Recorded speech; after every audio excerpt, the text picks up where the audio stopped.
Hey, what is up guys? It's your boy Speed here, and today we're gonna be talking about 5 heroes to play. It's been a while, we're coming back. I just came off a trip where I stood in for a team in a tournament in Romania. Unfortunately, we didn't play too well, but I'm back, I'm excited to make videos. We're gonna be talking about basically the best 5 heroes in Dota right now, or at least what I think are the best 5 pub heroes to play. One of these heroes on this list, I will say, one of these heroes is kind of my own opinion. The rest are all kind of based on stats and what I've been seeing and what people are playing, like in pro scene and pubs, kind of just mixing in all the stats together. One of the heroes is my opinion, but if you get good at it, it's really, really broken. So alright, without further ado, let's talk about the best 5 heroes to play in Dota right now. Alright, before we get into the main part of the video, I do want to let you guys know that I'm not only posting videos here on YouTube, I also frequently post videos on the website. If you don't know what I'm talking about, almost every single day I'm posting a new video to the Game League website. We're going to teach you guys in depth about how to get to the next level. So if you want to become absolutely broken and really take your game to the next level, I'm going to be able to help you, because sometimes the guides on YouTube, there's either not enough of them, they're not specific, or they're just tier lists,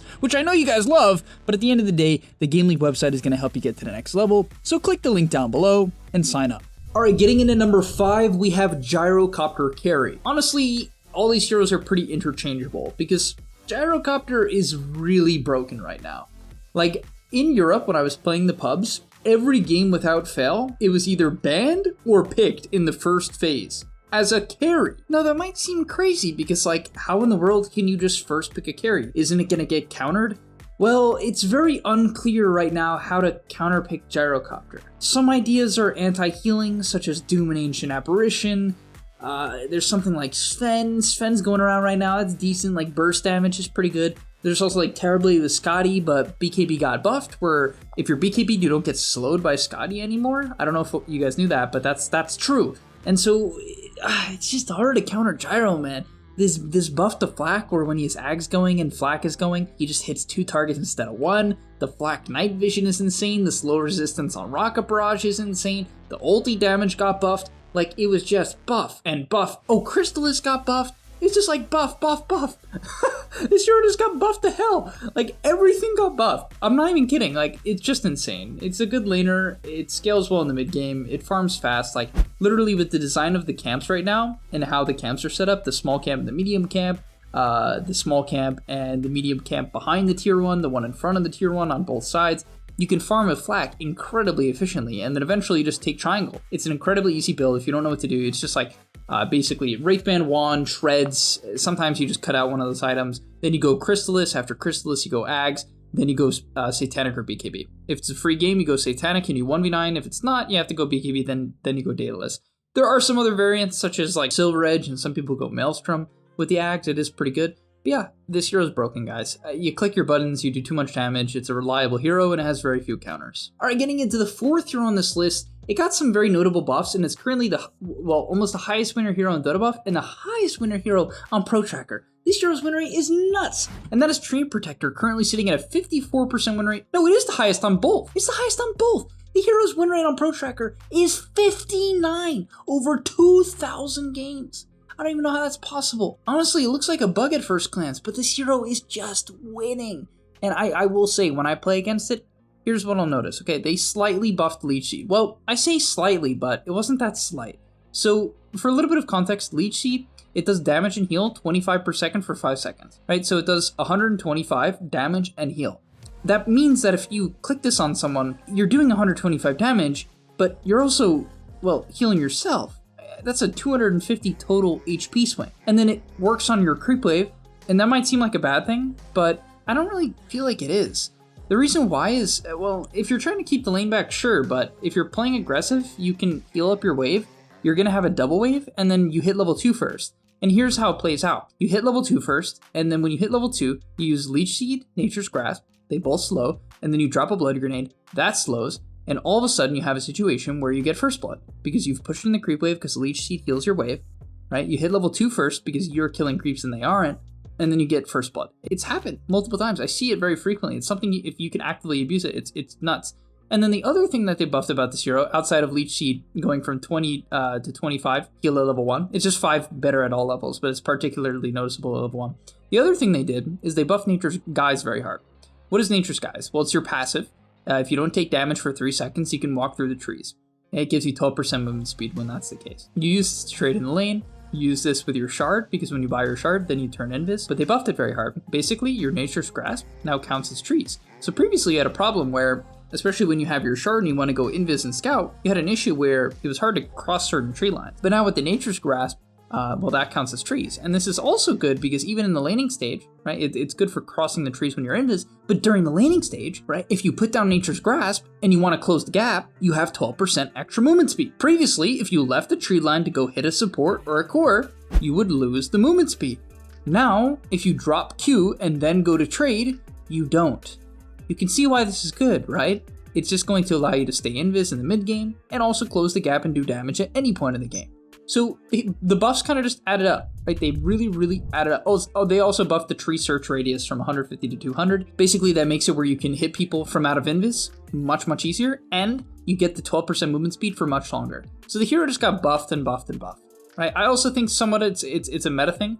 I think the hero is pretty good in the meta right now. But overall, big fan of Tree Protector. It's winning pubs, and the buffs it got are very significant. All right, getting into the third hero on the list, we have the hero that I think is personally very broken, but is extremely difficult to play. The hero's win rate on Dota buff is not incredibly good, but considering the difficulty of play, I think it's broken. This hero, Brewmaster, has a 51.6% win rate on Dota buff, okay?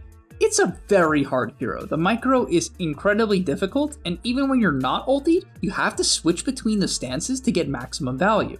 Are you running away or trying to close the gap? You have to be in the wind form, right? So you get evasion and movement speed. Are you trying to burst someone? You have to be in the fire stance. Are you trying not to get chain stun? You have to be in the void stance for status resist. Are you trying to not die to magic damage or burst physical damage, right? Maybe they have an MKB. Right, and the evasion is no longer good. You have to switch to the earth stance. There's a lot of nuance to this hero that people don't understand, even people who play the hero a lot. And then when you ulti, you have another bunch of buttons you have to click. But the win rate is high. This is rarely the case for Brewmaster. This is not a hero that tends to have a good pub win rate, right? Or a Dota buff win rate. It does now. It does now. And it's 53% on Pro Tracker, and it's being picked like crazy in the pro scene. Here's the build that you go. Vessel into Boots. You can go Boots before the Vessel too, but Vessel, Boots, Magic Wand a lot of the time. Then Midas. After Midas, there's a lot of routes you can go. If you're 1v9ing and you're having a great game, go Radiance. It works with your Earth Panda when you're ulti, and it does a ton of damage, and it also allows you to just farm like a beast. You also crit like a boss with the Fire Stance. It's like pretty nuts. If you want to be a rat, there's so much. I have to make a full video about this hero. It's such a fascinating hero to me right now. There's so much to talk about, like so much to talk about. If you want to scale and be a rat, you can go Octarine into Assault Cuirass, and you can literally split push with the ult. I'm not kidding.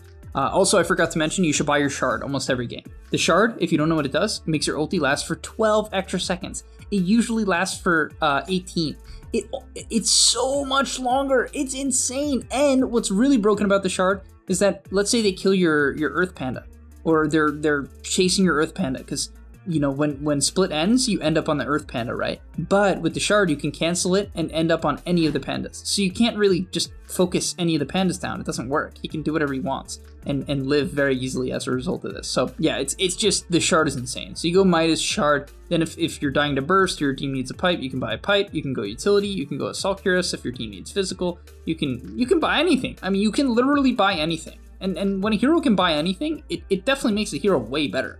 It's just so flexible. It also can make it worse because people will buy shit items. you just have some brew on your team with a pipe against like all physical. You're like, why is this guy copying Dota 2 Pro Tracker builds with no knowledge? Maybe he should think about it a little bit. Either way, a lot of avenues on this hero. It scales incredibly well. Its talents are very good. It split pushes like a boss if the game scales. And the Vessel build is just nuts. Like, Vessel is just too good on this hero. All right, getting into the second hero, we have Warlock. Warlock, I'm going to keep it simple on this one. They made it where the golem has 60% slow resistance, so it's almost impossible to kite this thing. It's really hard to kite it. Like in the early game, it just cooks. But really what's broken about this hero is the laning state. It really is the laning state. The fact that your Fatal Bonds, when you link, so let's say you link a creep wave, right? It creates 4 imps, because how it works is if someone dies, or a creep dies, or a hero dies with Fatal Bonds on them, it creates an imp. All right, this imp then targets heroes, and it runs at the heroes, and it does 30 damage. That with 4 imps is 120 damage in an AoE, right? So it can hit both heroes. It's just broken because like 120 damage, I mean, Fatal Bonds is gonna do like 150 and then these imps do like 120. It's just like a 250 to 300 damage nuke. It really is. Like, I'm not even over exaggerating. That is what it is. Like, if you haven't played against Warlock, you just take that much damage. If you Fatal Bonds the wave and they nuke out the wave, like they hit it and click spells, you just take 300 damage. It's not exactly 300. You get what I'm saying. You can't sustain it.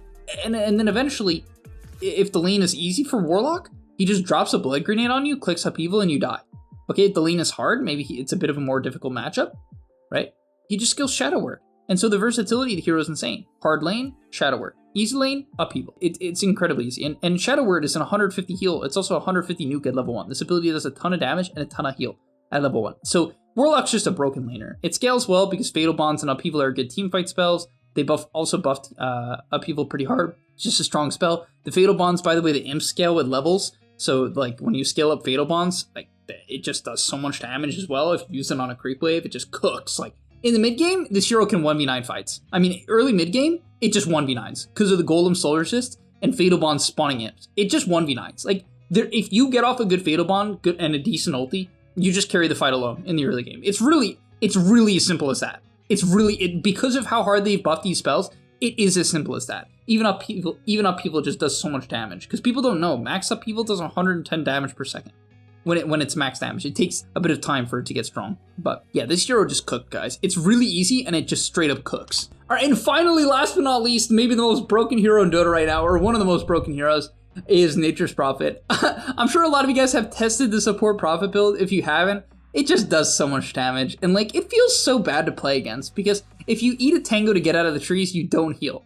And if you're playing like Shadow Shaman, you have to buy a damn Quelling Blade if you want to play the game. And then the Quelling Blade, that's it. You just cut Sprout. You just have to spend 100 gold to not feed. It's not like it helps you win the lane. It just helps you not feed. So you have to waste your gold so you don't die to Sprout. And then he just clicks you anyway. And then he teleports on one of your lanes with 36 damage, drops a blood grenade, and gets first blood every game. Like, this is what it is. He hits level 2, he clicks Sprout, which does way too much damage. Teleport just gives him 36 damage and makes it impossible to trade because he gets armor when he auto-attacks. And then he drops a blood grenade on the Sprout, so even if you quelling out of it quickly, you still take a bunch of damage from it. It's too easy to dominate the early game. It really is. The hero's base stats are incredible. The base stats allow the bonus damage from teleport to feel just straight up broken. Base stats end. Nature's Prophet has one of the lowest base attack times in the game at 1.5. It's like Jug attack speed levels. It's close. I think Jug maybe is 1.3 or 4. I don't know. But either way, Nature's Prophet support is just insane. The Solar Crest build, there's a couple different builds. There's like a Athos build to keep people in the Sprout, which is pretty good. It makes you very tanky as well. It makes you hit pretty hard because you're an in-hero as well. There's like an Athos build. I've seen a Phylactery build, which I think is awful. And then the main one people do is Solar Crest. Just because you hit really hard with the teleport, you just TP in with a max level teleport, you get 72 damage. You just TP in on some support, you Sprout them, which does flat damage, and then you Solar them, and you just straight up like 5-tap the guy. Like, you can just solo supports. You just TP on a support and solo kill him. With your ulti, it's so easy to solo kill support.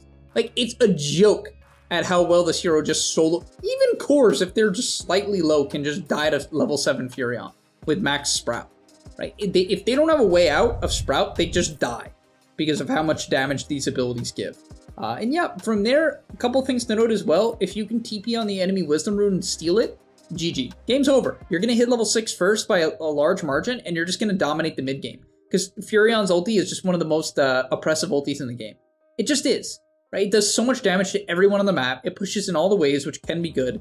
Sometimes that's bad, but it can be good. It's just an oppressive hero. If it gets ahead and it steals the Wisdom Rune, game's over.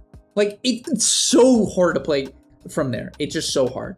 But alright, thank you guys so much for watching. Hopefully you enjoyed. Hopefully you missed me a little bit. I missed you guys. I missed reading all the hate comments you guys were giving me and, you know, all the things like that. So it's good for me to be back. I'm happy to be back. Excited to make some videos, talk about the patch, talk about what's going on, and I'm also very excited for TI. You know, it's a bit of a ways away. It's, what is it, like a month? I'm very excited. Happy to be in the Dota scene. Happy to be talking to you guys. All right, thanks so much for watching. I'll see you in the next one, and I'm out.